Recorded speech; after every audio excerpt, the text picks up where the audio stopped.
o sea, que se basan sobre todo en la hipófisis que ya habían visto el año pasado ustedes, que está en relación con el hipotálamo. Entonces, esta hipófisis que se divide en hipófisis anterior, hipófisis posterior, o adenohipófisis si quieren, y la neurohipófisis. Entonces, hay una serie de hormonas las cuales van a actuar sobre otros órganos, ¿ya? Donde tienen su función. Entonces, estas hormonas, estas glándulas de secreción interna vierten las hormonas hacia los líquidos, en este caso la sangre, ¿ya? Para que vaya a actuar ya sea sobre varias células o tienen sus órganos diarios. Por ejemplo, ¿qué podemos decir de la glándula de secreción interna? Esta glándula de secreción interna, como dijo, son las que producen hormonas, el cual lo vierten a la sangre y van a producir un efecto en un órgano determinado. Como tenemos aquí el lóbulo anterior de la hipófisis o adenohipófisis, ¿qué hormonas tenemos aquí? Por ejemplo, tengo la hormona de crecimiento, la cual actúa sobre todas las células del organismo, ¿ya? Sobre todo sobre los huesos.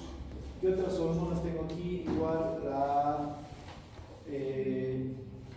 TSH o la tirotropina, la cual va a actuar sobre la glándula tiroides, produciendo la T3 y T4, las cuales tienen una función sobre el metabolismo de casi todas las células, menos sobre las células de la retina, las células germinativas de los testículos, que se notó ahí.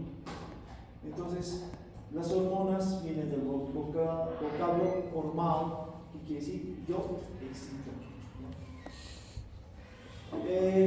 Igual, como vemos aquí en la imagen, tenemos a las glándulas suprarrenales, ¿ya? Estas glándulas suprarrenales, que como usted sabe, se dividen en una corteza, una médula. Igualmente aquí se van a poder producir mineralocorticoides, como ser la aldosterona.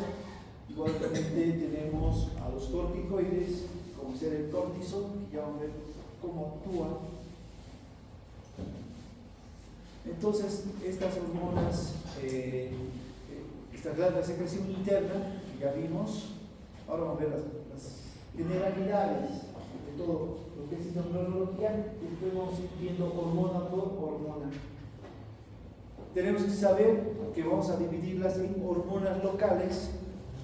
Ya, estas hormonas locales se caracterizan que cuando son secretadas actúan cerca del sitio donde han sido secretadas, liberadas. Como por ejemplo tengo aquí a la secretina, que es la primera hormona que se descubrió. Como saben, la secretina se libera gracias al quimo, ¿ya? Entonces esta secretina luego pasa a la sangre y va a actuar sobre el páncreas. O también tenemos otra hormona que se produce a nivel de yeyuno, es la colecistoquinina. Igualmente esta hormona es secretada en yeyuno y va a actuar sobre la vesícula biliar, ya, para la producción de enzimas. Entonces estas hormonas se caracterizan, ¿por qué? Porque actúan cerca del lugar donde han sido liberadas.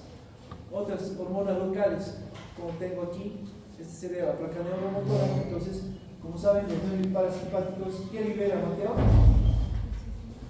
¿Cuál es su neurotransmisor? Los nervios parasimpáticos. Hemos hablado desde que hemos comenzado la materia. Javier. ¿Acetilcolina?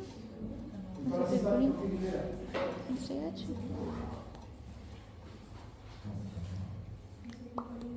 Acetilcolina. Acetilcolina. Pues esto se olvida. Entonces, como sabes, el parasimpático libera la acetilcolina, entonces actúa ahí localmente en la placa neuromotora para producir la contracción muscular. Entonces, todas estas son hormonas locales. Igualmente vamos a tener hormonas generales. Estas hormonas son liberadas sobre líquidos intracelulares, en este caso la sangre, y actúan a distancia para producir su efecto. Por ejemplo, tengo las de la hipófisis, por ejemplo, la hormona de crecimiento, la cual es liberada a la sangre y va a producir su función sobre todas las células del organismo, ¿ya? Sobre todo sobre los huesos, sobre los músculos. ¿Qué otras hormonas? Por ejemplo, aquí tenemos la tiroides, ¿ya? Las hormonas tiroideas, ¿ya? Entonces, las hormonas tiroideas igual tenemos aquí a la T3, a la T4, las cuales son estimuladas por la TSH, ¿ya? De la hipófisis, y esta T3, T4 igualmente va a actuar sobre todas las células del organismo, sobre su metabolismo. Entonces, estas hormonas actúan a distancia, esa es su principal característica.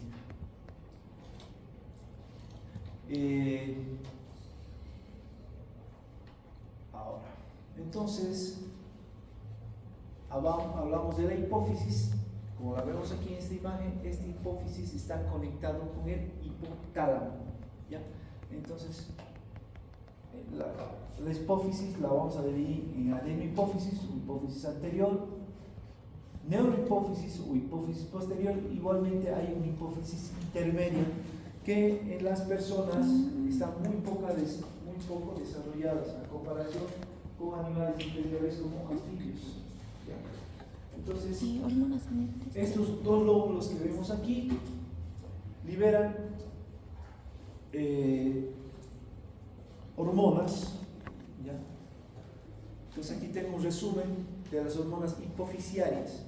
Entonces miren, esta sería la adenohipófisis, esta la neurohipófisis. ¿Qué hormonas? Aquí tengo la adenocorticotropa, es la hormona liberadora de corticotropina, la cual esta va a ir a actuar sobre la glándula suprarrenal. ¿Para qué? Para la liberación de aldosterona y cortisol. Después tenemos la hormona de crecimiento o gonadotropina, ¿ya? Entonces esta hormona de crecimiento, igualmente como dijimos, actúa sobre todas las células del organismo, ¿ya? Para el crecimiento. Luego tengo las gonadotropinas. Aquí tengo a la folículo estimulante y a la luteinizante. Esta folículo estimulante, ¿ya? Esta actúa sobre en el desarrollo de los folículos, o sea, en la primera etapa del ciclo menstrual para la ovulación. Y en los varones, a la edad de 8 a 14 años, participa en la espermatogénesis, o sea, en la formación de los espermatozoides. Luego tengo dentro de estas gonadotropinas a la luteinizante, esta luteinizante que actúa en el segundo ciclo del ciclo menstrual, ¿ya? Entonces prepara al útero para una posible al endometrio en este caso, para una posible fecundación, ¿ya? Implantación del óvulo fecundado, mejor dicho, ¿ya? Y aparte en los varones actúa sobre las células de Leydig que se encuentran en los testículos para la producción de la testosterona. Luego, otra hormona que tengo aquí es la TSH o la tirotropina, la cual va a actuar sobre la glándula tiroides para producir la tiroxina y la triiodotirolina, o sea, la T4 y la T3. Ahora, la neurohipófisis, ¿ya?, se caracteriza por producir dos hormonas. Una, como vemos aquí, es la vasopresina, que antes la conocíamos como hormona antidiurética. Esta hormona antidiurética, que en pequeñas concentraciones, ¿qué hace? Favorece a la retención de agua, o sea que se opone a la diuresis, ¿ya? Eso en pequeñas concentraciones. En grandes concentraciones, esta hormona antidiurética produce vasoconstricción. Y si digo que produce vasoconstricción, Jorge, ¿Aumenta la presión arterial o disminuye la presión arterial? Aumenta. ¿Qué dices? Aumenta la presión arterial, ¿verdad? ¿Vaso qué? Vasoconstricción. ¿Qué es esto? Se produce vasoconstricción, la vasopresina. ¿Aumenta? Sí, aumenta la presión arterial. ¿Ya? Entonces, ustedes van a escuchar algunas veces, existe vasopresina, que nosotros lo podemos utilizar como medicamento. ¿Qué otra hormona produce la neurohipófisis? La oxitocina. ¿Ya? Entonces, esta oxitocina sobre todo se ha estudiado en las mujeres embarazadas que durante el embarazo, el 9º mes de la gestación, entonces esta actúa durante el parto, que produce contracciones uterinas y también favorece al vaciamiento de la leche. Entonces, estas serían las principales hormonas que son liberadas tanto por la adenohipófisis como la neurohipófisis. Entonces, en el cuello, entonces, tengo a la glándula tiroides. ¿Ya? Esta glándula tiroides se caracteriza por tener folículos tiroideos. Entonces, primero hemos visto la hipófisis, ahora estamos viendo la tiroides. ¿Ya? Entonces, tienen los folículos tiroideos que son la parte estructural, ¿ya? De la tiroides, estos folículos tiroideos. ¿Ya? Entonces, quiero que observen esto. Aquí estaría la hipófisis y se libera la TSH, que es la tirotropina. Entonces, esta TSH va a actuar sobre la glándula tiroides, ¿ya? Para producir la triiodotironina y la tirosina. Igualmente, aquí a nivel de la glándula tiroides se produce la calcitonina. ¿Ya? Esta calcitonina, ¿qué es? ¿Dónde se producía esta calcitonina? ¿A qué nivel? En la tiroides. Los folículos tiroideos producen la T3 y la T4. Y la calcitonina, listo. ¿Qué es allá listo aquí? Glándulas paratiroideas. Vale. ¿Dónde se produce la calcitonina? ¿Te acuerdas? ¿No tendrá que ver con las paratiroideas? Los paratiroideos. Exacto. ¿En dónde? En las glándulas Paratiroideas, las que están a los lados. 4 pares. Glándulas paratiroideas. En las células parafoliculares. ¿También se las llama así? De la glándula tiroides. Sí. Parafoliculares. O sea, que está fuera de los folículos tiroideos. Hay folículos tiroideos y células parafoliculares. Ahí se produce la calcitonina. ¿Qué hace la calcitonina? ¿Aumenta o disminuye el calcio extracelular? No sé. Disminuye el calcio extracelular. Disminuye. La disminuye. Sí. ¿Y para qué? Luego tengo las paratiroides, como vemos, son el número 4, ¿ya? Y esta se encarga de formar la paratohormona. Esta paratohormona que tiene que ver mucho con el metabolismo del calcio y del fósforo, y que actúa en la regulación del calcio en los huesos, en el intestino y en los riñones. Entonces, esta paratohormona ¿qué hace? ¿Me aumenta o disminuye el calcio extracelular? La paratohormona. ¿Aumenta o disminuye el calcio extracelular? Aumenta el calcio extracelular. Luego, vamos a ver igualmente lo que es el páncreas. Entonces, como vemos aquí en la imagen, tengo exactamente el islote Langerhans, ¿ya? Donde tengo a las células al tipo alfa, beta y delta, ¿ya?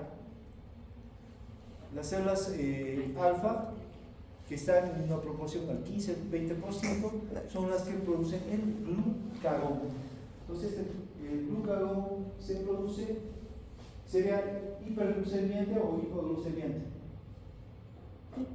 Hipoglucemiante. Hipoglucemiante, ¿no? Regula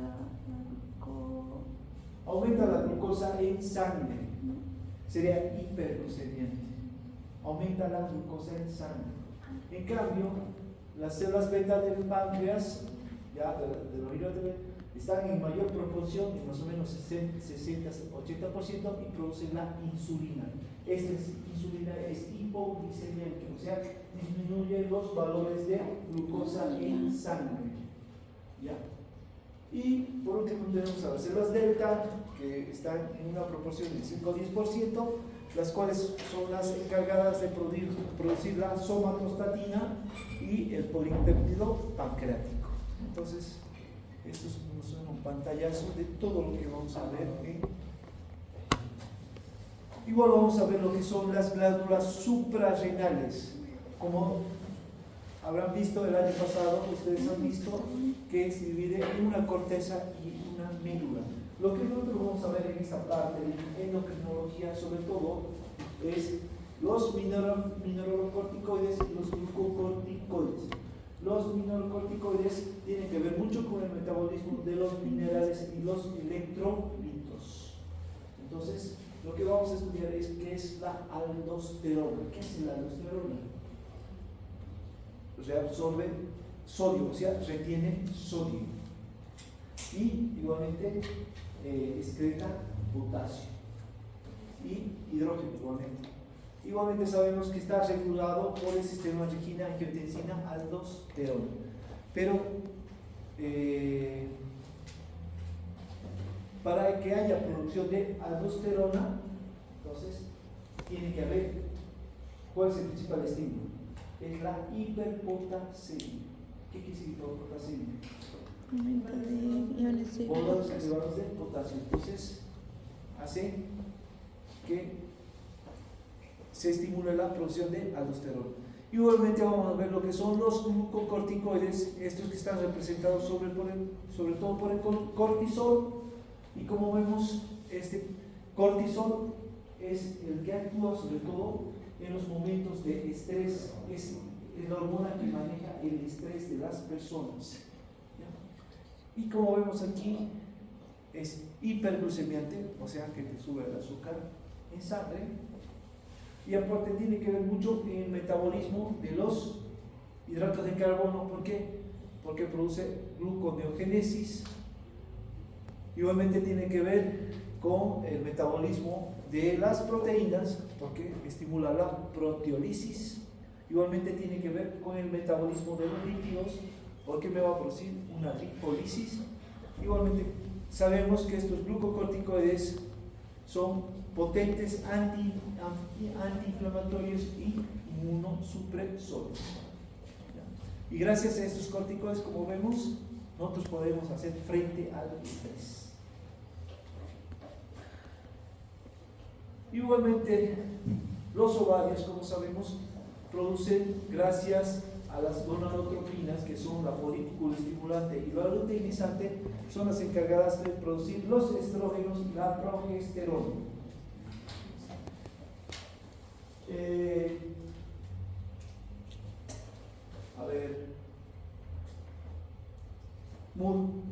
Un ciclo menstrual regular de la mujer, ¿cuántos días dura?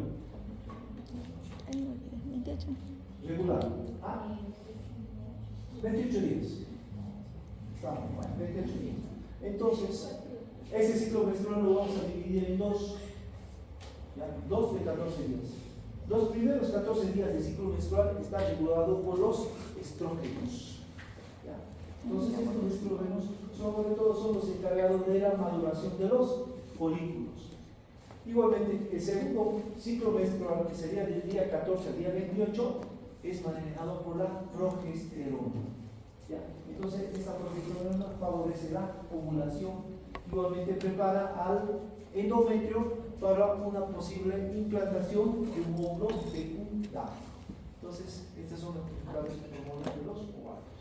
Ahora, tenemos que tener claro aquí que a nivel de las glándulas suprarrenales se puede producir en las mujeres testosterona.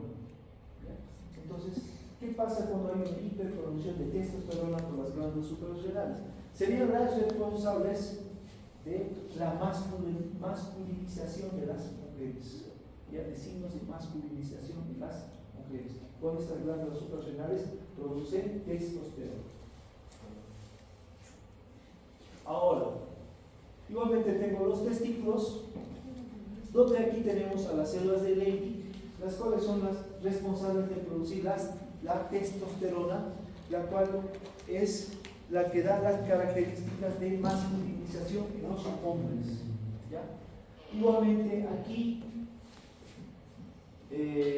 las glándulas suprarrenales pueden producir estrógenos. ¿Ya?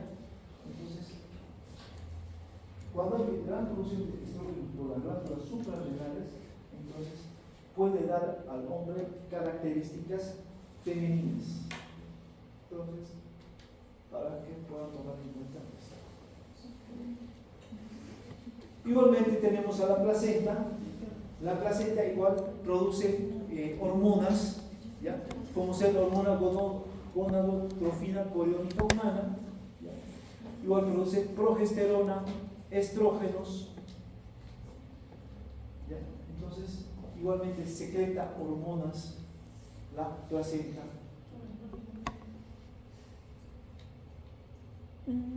Ahora, vamos a ver que las hormonas tienen una estructura química, ¿ya? Existen tres clases generales de hormonas, ¿ya? Entonces tengo hormonas, por ejemplo, de tipo esteroide. Estas hormonas de tipo esteroides son las que son producidas por la corteza suprarrenal. ¿Qué hormonas de la corteza suprarrenal nombramos? ¿Cuál sería la hormona de la corteza suprarrenal? La adrenalina. Corticoides, ¿cuál? Adrenalina, noradrenalina. ¿De cuál hablamos? Corticoides. Mateo. Noradrenalina. Cortisol, ¿qué más hay en la glándula suprarrenal? Aldosterona. Perfecto. Estos son de tipo esteroide. Está adentro. En los testículos, ¿qué se produce en los testículos? Por, ¿qué dijimos? No. Testosterona. ¿Y en los ovarios? Progesterona y estrógeno. ¿Cómo? Progesterona y los estrógenos. Entonces, estas son de tipo esteroide. Luego tengo derivados de los aminoácidos de la tirosina o derivados de la tirosina, y aquí tengo a la tiroxina y la triiodotironina, o sea, son las hormonas tiroideas. Y tengo hormonas de tipo de proteínas y polipéptidos o hormonas derivadas de las proteínas, donde tenemos a las hormonas de la adenohipófisis. ¿Qué tenemos aquí en la adenohipófisis? ¿Qué hormonas? El folículo estimulante. Una, la hormona de crecimiento. La de crecimiento. Después, la adenocórtico trópalo. ¿Qué más?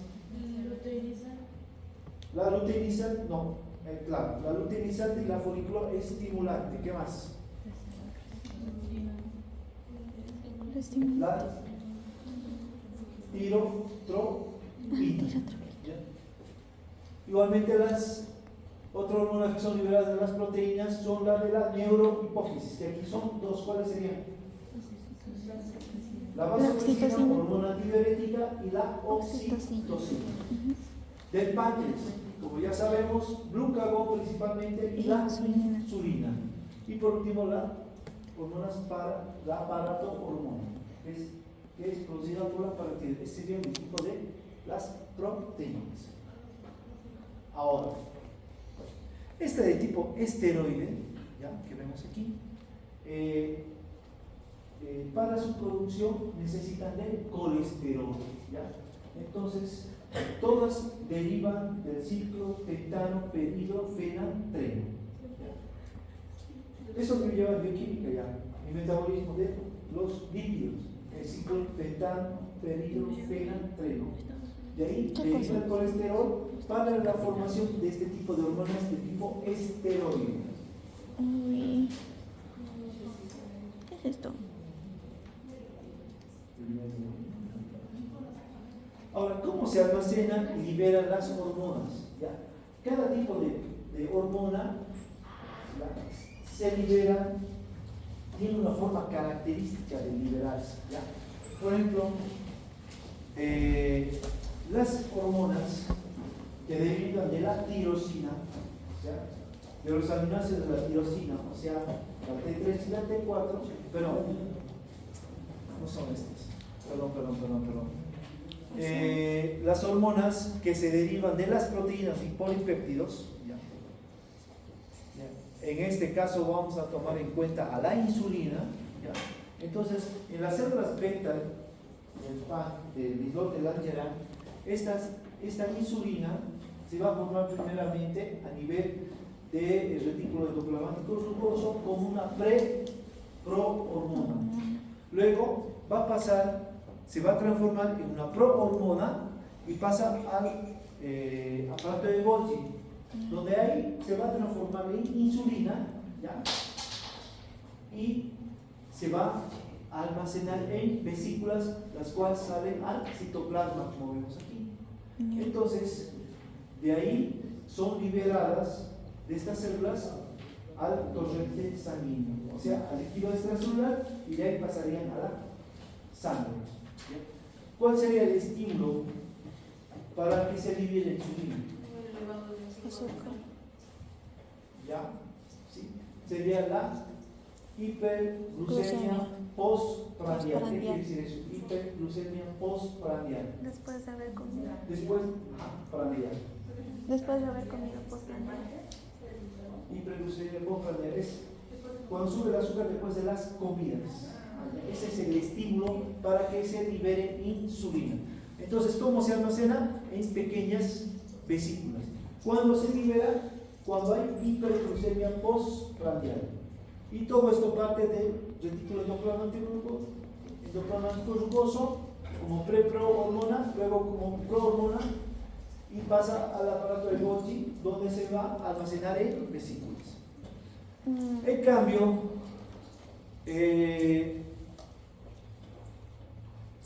aquí la insulina, ¿ya? Cuando es liberada la insulina, ¿ya?, a la sangre, ¿qué hace? Hace que la glucosa se almacene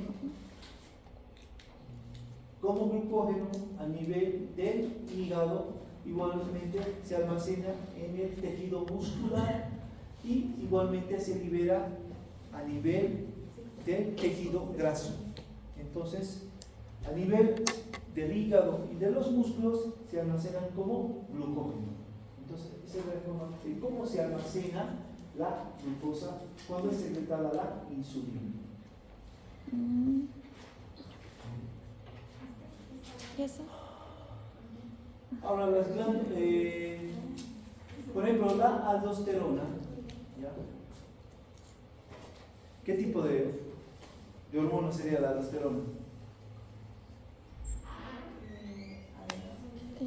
Esteroidea. De tipo esteroide, ¿ya?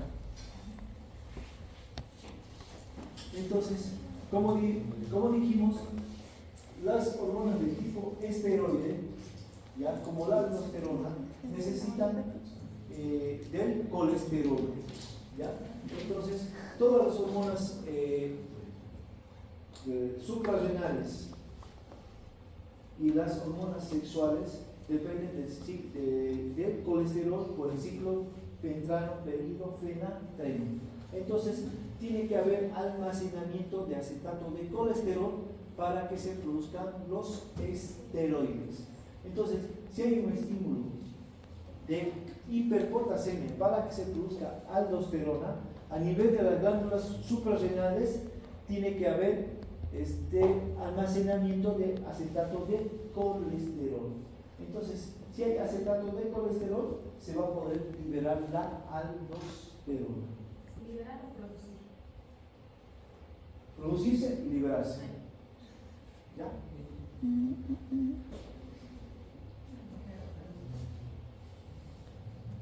¿Qué otras hormonas tenemos? La tiroides, ¿ya? La T3 y T4, como sabemos, dependen de los aminoácidos de la tirosina. Entonces, estas hormonas se almacenan, son producidas por las glándulas tiroideas que forman los folículos tiroideos, ¿ya? Y aquí va a formar la tiroglobulina, ¿ya? Entonces, en la tiroglobulina está tanto la T3 como la T4. Entonces, depende aquí, para que sea liberado, tiene que ser liberado gracias a la hormona TSH, ¿ya? O tirotropina. ¿Dónde se produce, Aline, la tirotropina?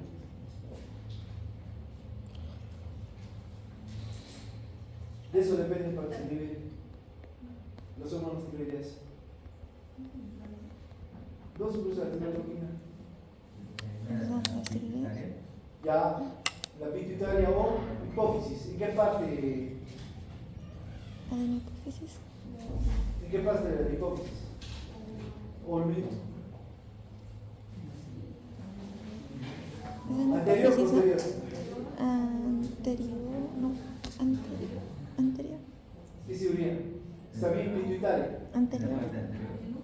Anterior o adenohipófisis. Ahí se produce la TSH. Entonces, como vemos, esta TSH que está liberada aquí llega a la glándula tiroide, rompe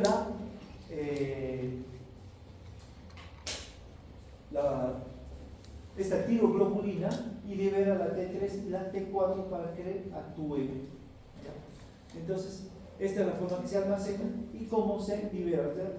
Se almacena en los folículos tiroideos en forma de tiroglobulina y para que sea liberada depende de la TSH o tirotropina. ¿Cómo se dosifican las hormonas? ¿Ya? Entonces, se dosifican por radioinmunoanálisis. Entonces, estas dosificaciones son muy pequeñas que se hacen en plasma. ¿Y cómo se hace? Mediante hay medicina nuclear. Entonces, hay una subespecialidad de la endocrinología que se llama medicina nuclear. ¿Ya? Entonces, estos lugares son encargados de dosificarla, hacer el dosaje de hormonas, ¿ya? Por ml de plasma. ¿Y cómo lo hacen? Mediante picogramos. O sea, ¿qué quiere decir picogramos? Que equivale a la millonésima parte de un gramo. También lo pueden dosificar en microgramos. ¿Qué es un microgramo? Que equivale a la millonésima parte de un gramo. Entonces, estas son las unidades de medida de cómo voy a dosificar las hormonas. En picogramos o microgramos por ml. Ustedes cuando lean un laboratorio, ¿ya?, de hormonas, le va a llegar así: picogramos por ml o microgramos por ml.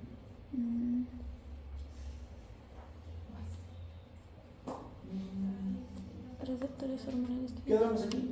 Sí. Entonces, ajá, ¿cuál es el capítulo? porque, ¿cómo está organizado el libro? Es que, ¿Más feo está el libro? Más fácil está aquí. ¿cuál es el capítulo del libro?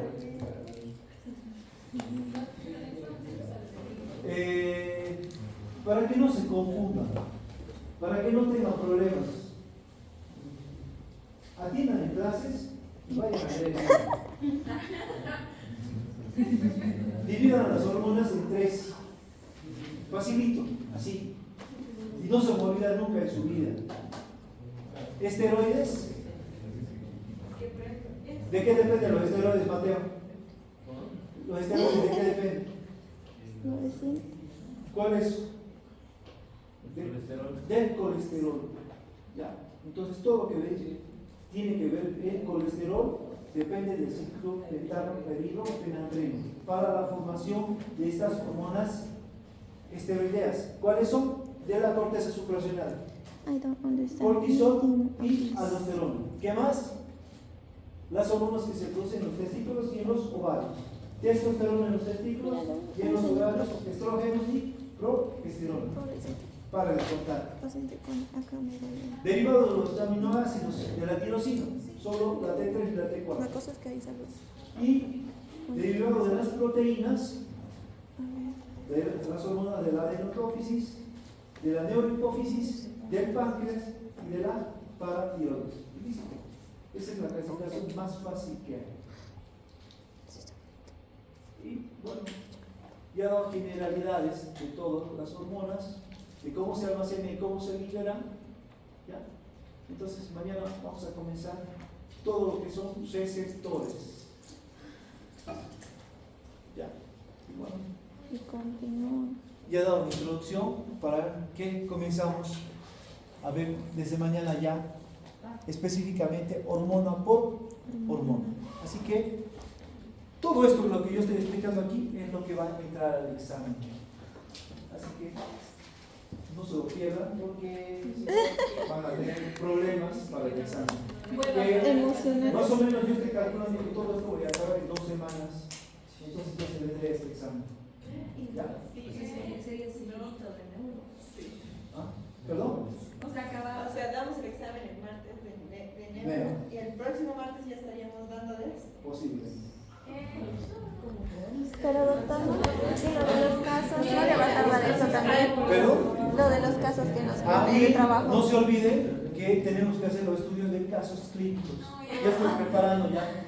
Y como ustedes saben, tienen que defender el caso clínico. No es de presentar, agarrar inteligencia artificial y bajarlo todo. Porque van a pasar a frente a defender. Y si no saben la teoría que he hecho en clases, no van a poder defender los casos clínicos.